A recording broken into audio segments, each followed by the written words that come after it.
Shri Jacob George, താങ്കൾ Shri AK Antony എന്നൊരു വാക്ക് പറഞ്ഞു തുടങ്ങിയപ്പോഴാണ് ശബ്ദത്തിൽ പ്രശ്നം വന്നത്. എന്തുകൊണ്ടാണെന്ന് എനിക്കറിയില്ല. സ്വാഭാവികമാണോ അസ്വാഭാവികമാണോ, ആ ശബ്ദത്തിൽ പോലും അത് കയറി പിടിച്ചോ എന്നൊന്നും എനിക്കറിയില്ല. താങ്കൾക്ക് അത് തുടരാം. ഗണപതി വട്ടത്തെ പുച്ഛിച്ച് തള്ളാൻ വേണ്ടി താങ്കൾക്ക് അതും പറയാം. ലാലേ, അതും പറയാം ലാലേ. അതൊരു ചെറിയ കുഞ്ഞ് സാങ്കേതിക പ്രശ്നം മാത്രമായിരുന്നു. അത് പരിഹരിച്ചു. ഞാനിപ്പോൾ വീട്ടിലാണ് ഇരിക്കുന്നത്. സാങ്കേതിക വിദഗ്ധർ, നിങ്ങളുടെ ക്യാമറമാൻ അത് പരിഹരിച്ചു എന്ന് തോന്നുന്നു.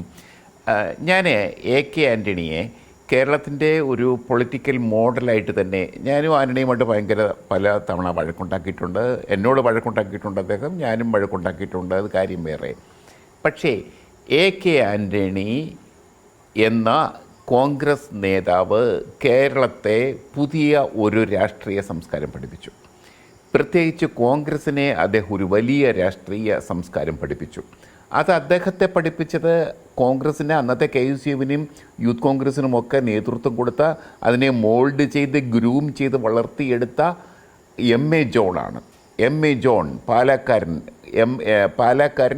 MA ജോൺ നമ്മെ നയിക്കും.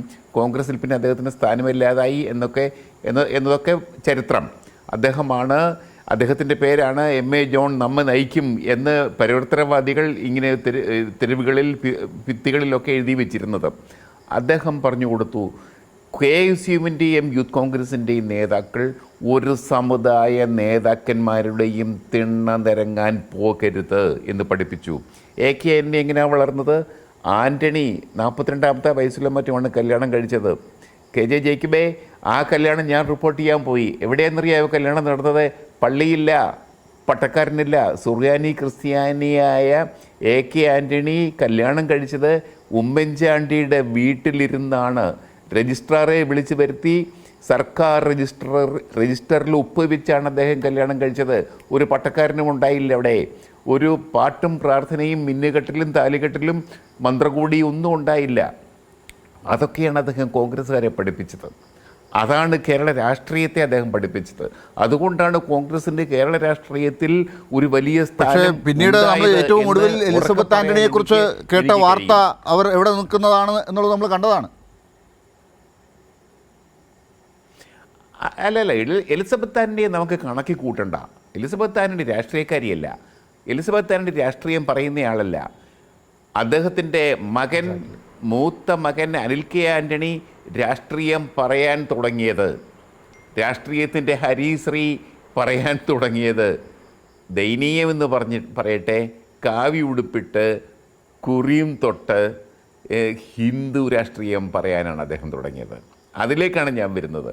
അദ്ദേഹത്തിൻ്റെ മകൻ പുതിയ തലമുറ വന്നപ്പോഴത്തേക്ക് അദ്ദേഹം പറയുകയാണ്, എൻ്റെ പിതാവ് കാലഹരണപ്പെട്ടു പോയി. ഇന്നും AK ആൻ്റണി രണ്ട് വർത്തമാനം പറയാൻ മാധ്യമപ്രവർത്തകരെ വിളിച്ചാൽ തിരുവനന്തപുരത്തെ എന്നല്ല, കേരളത്തിലെ ഏത് മാധ്യമപ്രവർത്തനം, ഡൽഹിയിലാണെങ്കിൽ ആൾക്കാർ ഓടിച്ചില്ലും ക്യാമറയും ഒക്കെ ആയിട്ട്. അതാണ് AK. ആ ആൻ്റണി കാലഹരണപ്പെട്ടു എന്ന് പറയാൻ ആ ആൻ്റണിയുടെ ഒരു മകൻ തന്നെ ഉണ്ടായല്ലോ ലാലേ. അതല്ലേ നമ്മൾ കേരളം ലജ്ജിച്ച് തലതാഴ്ത്തുകയല്ലേ പത്തനംതിട്ടയിലെ ആ സ്ഥാനാർത്ഥിയെ നോക്കി. അതാണ് പത്തനംതിട്ടയിലെ ജനങ്ങൾ അങ്ങനെ സങ്കടപ്പെട്ടിരിക്കുകയല്ലേ, വെങ്ങിപ്പൊട്ടുകയല്ലേ ഒരു പിതാവിനെക്കുറിച്ച് ആ മകൻ പറയുന്ന വാക്കുകൾ. അത്രയ്ക്ക് ദയനീയമല്ലേ സ്ഥിതി? കാലം മാറിപ്പോയി. അല്ല, കേരളത്തിന്റെ കഥ നമ്മളിപ്പോൾ പുതുതായി ചിലർ പറയുന്നത് പോലെയാണെന്ന് പറയുന്നവരെ അത് പ്രചരിപ്പിക്കാൻ കൂടിയാണ് ഈ അനിൽ K ആൻ്റണി ഉള്ളത്. ആ ഭാഗത്താണ് അദ്ദേഹം ഉള്ളത്. അതെ, ആ ഭാഗത്താണ്. അത് അനിൽ ആൻ്റണിയെ വളരെ കണക്കുകൂട്ടി, കൃത്യമായിട്ട് കണക്കുകൂട്ടി തന്നെയാണ് സംഘപരിവാർ അവരുടെ പാളയത്തിലെടുത്തിരിക്കുന്നത്.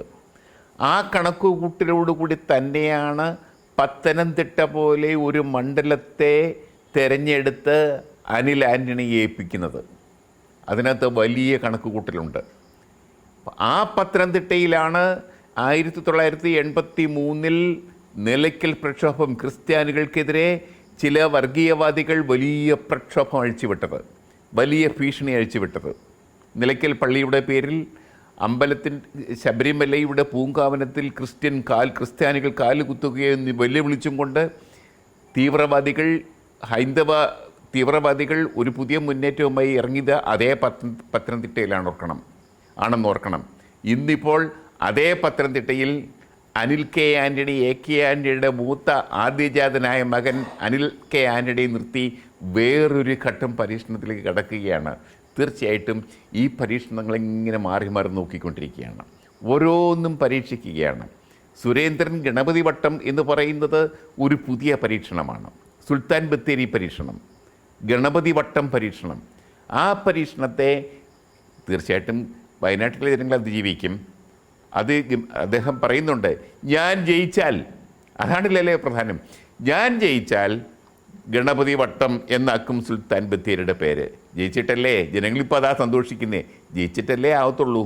അവർക്കറിയാം, ജനത്തിനറിയാം, ജനങ്ങൾക്കറിയാം എങ്ങനെയാണ് വിധി എഴുതേണ്ടതെന്ന്. തീർച്ചയായിട്ടും നമുക്ക് അതിലേക്ക് പോകേണ്ട കാര്യമില്ല. ഇത് തെരഞ്ഞെടുപ്പല്ല ഈ നമ്മുടെ ഇന്നത്തെ ചർച്ചയ്ക്ക് വിഷയം. കേരളം എവിടെ നിൽക്കുന്നു എന്നതിന് ഉത്തരമാണ്, ജനങ്ങൾ കൊടുത്ത ഉത്തരമാണ്. കേരളത്തിലെ കോടിക്കണക്കിനായ ജനങ്ങൾ കൈയയച്ച് നൽകിയ സമ്മാനമാണ്, ഉത്തരമാണ് ഇന്ന് കേരളത്തിൻ്റെ സ്റ്റോറിയാവുന്നത്, കേരളത്തിൻ്റെ കഥയാവുന്നത്. കേരളത്തിൻ്റെ കഥയല്ല, അതാണ് കേരളത്തിൻ്റെ യാഥാർത്ഥ്യം. മത ഐക്യത്തിൻ്റെയും സമുദായ മൈത്രിയുടെയും വലിയ കഥയാണ്. ഇന്ത്യയോട്, ലോകത്തോട് കേരളത്തിലെ സാധാരണക്കാരായ ജനങ്ങൾ വിളിച്ചു പറയുന്നതില്ല.